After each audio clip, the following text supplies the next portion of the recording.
Hello, my friends. I'm Robert Wallace. This is The Chew, the place where we ask, am I choosing the way of Jesus, or am I choosing my own way?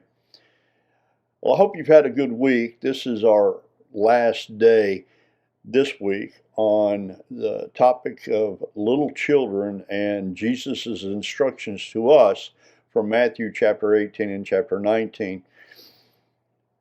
Instructions for us regarding the kingdom of heaven. And hopefully by now we're more sensitive in our understanding of what Jesus means, specifically about acceptance and awe. And this brings us to our last point for the week, wonder. And I know that we typically think of awe and wonder as going hand in hand, and yet there is a little bit of a difference, but they should work together in tandem. They should help us as we go into this childlike, if you will, heart and mind. Albert Einstein said this: "He who can no longer pause to wonder and stand in apt awe is as good as dead. His eyes are closed." And actually, I believe the quote is "stand in rapt awe." I had a typo there.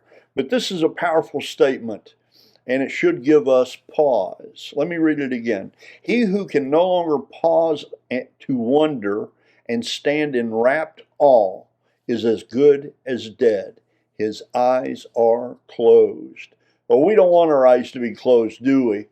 In our daily lives, though, we can get busy and allow the devil to distract us from seeing God at work and miss the moment to wonder at his works. After Jesus ascended to be with the Father, the Holy Spirit came on the day of Pentecost, empowering the apostles to do the works for which they were called.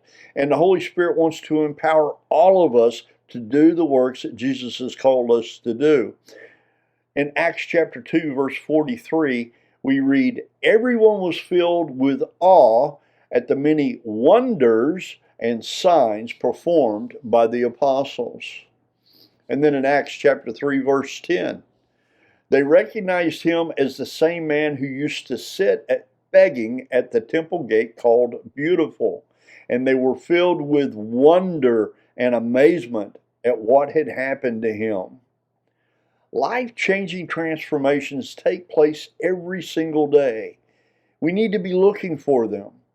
God the Father, Jesus the Son, and the Holy Spirit are not done working in and through our lives and in the lives of others.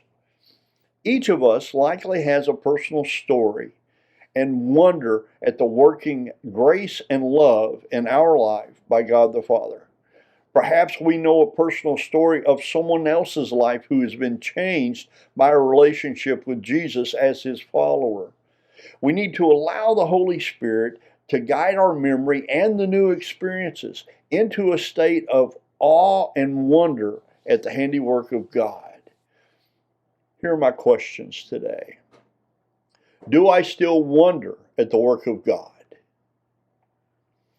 Do I wonder each day in surprise and encouragement of faith?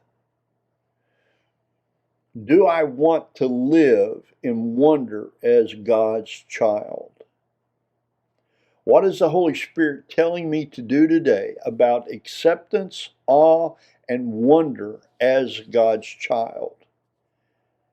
Am I going to choose the way of Jesus that leads to life and life in the full, or am I going to choose my own way? I'm praying for us again today that as we consider these verses and indeed the entire week, as we go back and we reread the verses from Matthew 18 and 19, let's invite the Holy Spirit to give us eyes to see and ears to hear God's truth from His Word. Let's have receptive hearts and minds to receive the truths, and then let's take a step of faith today in obedience to the leading of the Holy Spirit with the same boldness, commitment, and courage of Jesus, and live the life He has called us to live.